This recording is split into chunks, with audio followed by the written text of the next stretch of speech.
औज़ुबिल्लाहिमिनश्शैतानिर्रजीम बिस्मिल्लाहिर्रहमानिर्रहीम।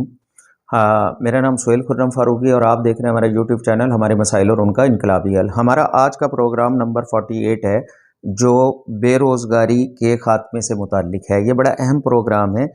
इसके अंदर भी हमें इनकलाबी इक़दामात उठाएंगे तो बेरोज़गारी का इंशाअल्लाह ज़रूर ख़ात्मा होगा।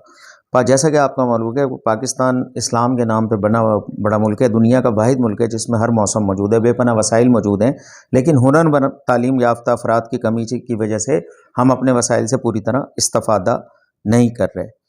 तो गुर्बत बहुत ज़्यादा बढ़ चुकी है, मसाइल और जो हैं वो गुनाहों को जन्म देते हैं। तो ये चीज़ें बेरोज़गारी की वजह से सामने आती हैं।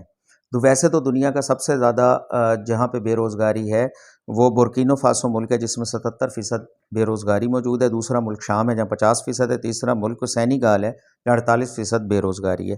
पाकिस्तान में 2020 के सर्वे के मुताबिक 4.6% बेरोज़गारी है, लेकिन ये भी नहीं होनी चाहिए क्योंकि अल्लाह के नाम पे बने हुए मुल्क के अंदर तो हुनरमंद भी ज़्यादा हों, बल्कि हम दूसरे ममालिक के लिए भी रोज़गार के ज़राए पैदा करें और वहाँ हुनरमंद भेजें।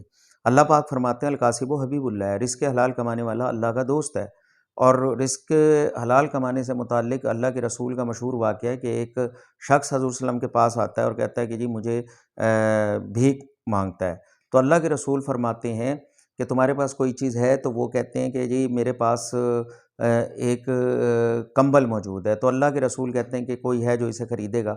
तो उन्होंने उसको बेच के एक उसको कुल्हाड़ी दिलवाई और एक प्याला लेके दिया कि जाओ जाकर जंगल से लकड़ियाँ काटो और अपना पेट पालो। इस मौके पर अल्लाह के रसूल की मशहूर हदीस है जिसका मफ़हूम है कि क़यामत के दिन भीख मांगने वाला ऐसे होगा उसके माथे पर ज़बान लटक रही होगी। तो चाहे भीख इनफरादी सतह पर मांगी जाए या माशरती सतह पर या मुल्की सतह पर भीख भीख होती है। इससे इज़्ज़त नफ्स मजरू होती है और मुल्क का दिफा भी कमज़ोर होता है। हमें इसके ख़ात्मे के लिए, बेरोज़गारी के ख़ात्मे के लिए बहुत से इनकलाबी इक़दामात उठाने होंगे।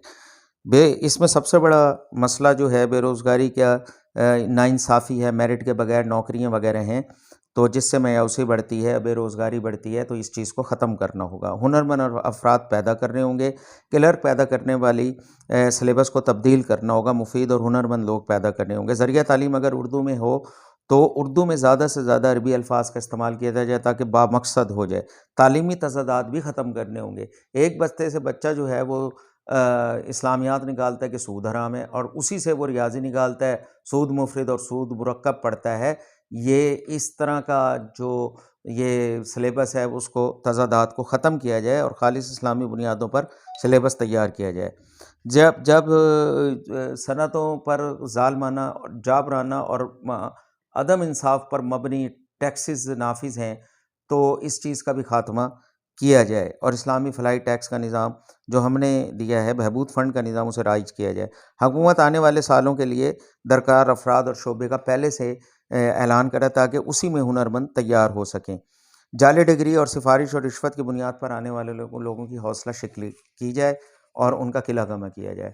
और वो अफराद जो बैरूनी ममालिक से रोज़गार के लिए पाकिस्तान की तरफ आते हैं उन्हें चुन चुन के निकाला जाए ताकि हमारी अपनी बेरोज़गारी का ख़ात्मा हो। तेल, गैस और दीगर मादियात के शोबे में मज़ीद काम करने की ज़रूरत है ताकि बेरोज़गारी का ख़ात्मा और नई इंडस्ट्री लगे। ज़राअत के शोबे में बहुत स्कोप है, अगर हम इसको जदीद बुनियादों पर करें और ज़्यादा से ज़्यादा ज़राई रकबा बढ़ाएँ और डैम बनाएँ तो हम यहाँ से भी बेरोज़गारी के ख़ात्मे में मदद ले सकते हैं। जदीद और मौसर तालीमी दरसगाहें बनाई जाएँ ताकि मुल्क में बैनुल अक़वामी मियार के हुनरमंद अफराद पैदा हों। तमाम शोबों में मेरिट का निज़ाम राइज किया जाए। इंशाअल्लाह वतन अज़ीज़ ज़रूर तरक्की करेगा और यहाँ बेरोज़गारी का ख़ात्मा मुकम्मल तौर पर होगा। पाकिस्तान ज़िंदाबाद। आपका खैरिंदेश सुहेल खुर्रम फ़ारूकी। मेरा चैनल लाइक करें, सब्सक्राइब। आपका बहुत शुक्रिया। अल्लाह हाफ़िज़।